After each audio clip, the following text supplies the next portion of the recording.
Good day mga kaibigan, ito yung ginagamit namin na foliar fertilizer para papadami ng bulaklak at saka dahon, pagpakapit ng bunga mga kaibigan na hindi malalaglag. So ito po yung tinatawag na Great Harvest from Agway. So yan mga kaibigan, nasa likod po yung label na yan, yung yung kung paano gagamitin. Great crop, yan po, mabibili po yan sa mga Agrivet at saka dito din sa ating YouTube video. So meron tayong pinopromote na mga produkto mga kaibigan. Tapos ito pa, ito yung Alga Fair.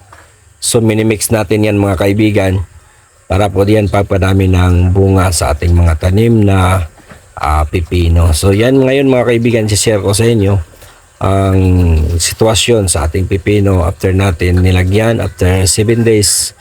So may kita nyo talaga mga kaibigan na iba talaga pag mayroong foliar. So yan, may kita nyo.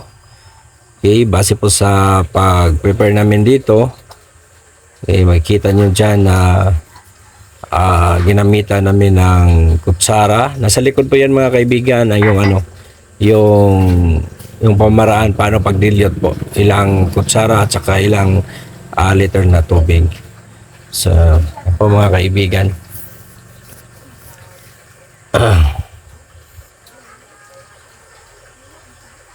so ganito po yung kadami ng bulaklak at saka bunga ng ating tanim na pipino. So pag ginamitan natin ng ganun mga kaibigan para sa ating mga tanim, talagang dadami talaga yung bunga na posibleng makapagpadami ng ating harvest. So nung una mga kaibigan, nagtanim tayo, hindi natin nilagyan. So magkaiba talaga yung volume ng harvest kaysa maglagay tayo ng ganun sa pool na tinatawag na foliar. So pinagsabay na din natin mga kaibigan sa pag-spray na yun yung insecticide para isang spray na lang. So pag spray natin ng insecticide, sabayan na natin ng foliar para isang beses lang tayo mag-spray. So gibali yung abono din natin dito mga kaibigan, dito kadami yung bulaklak.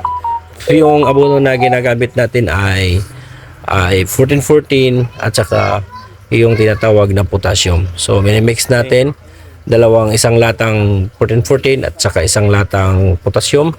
At minimix natin sa 16 liters ng water, isang balde. So, dinilig natin sa puno. Huwag masyadong ilapit mga kaibigan sa puno dahil baka masunog yung puno na yan mga kaibigan. Maraming bulaklak, kunti pa lang yung malalaking bunga mga kaibigan dahil bago tayo nag-harvest na sa tanim na yan. Pero makikita natin maraming mga bulaklak talaga at saka maraming maliliit na bunga mga kaibigan. So, maganda talaga pag gumagamit tayo ng mga makabagong pamaraan sa pag-farm mga kaibigan. So yan lang po yung mga na-experience namin kung paano namin inaalagaan itong mga tanim namin na mga pipino at saka ampalaya. So maraming salamat mga kabayan. Don't forget to subscribe our channel. This is Kuya Dudes. Welcome sa ating YouTube channel. Magsasaka yung tatay ko mga kaibigan. Shalom, shalom, shalom. Hindi ng bulak bunga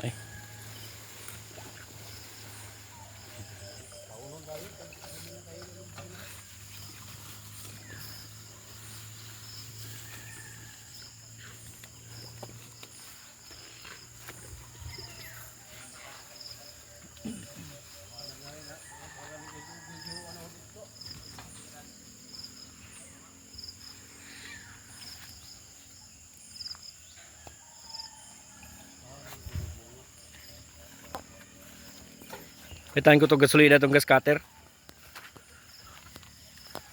Skatira ni.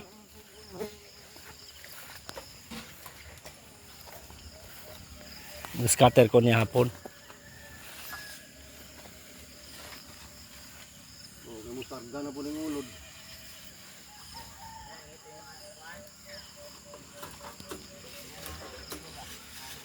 Kaputi.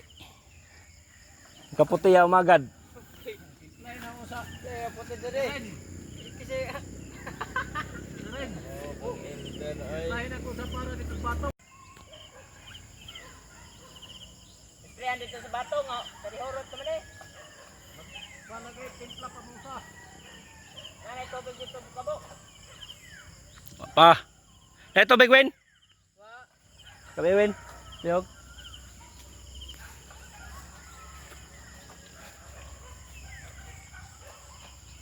Balinta. Nagkap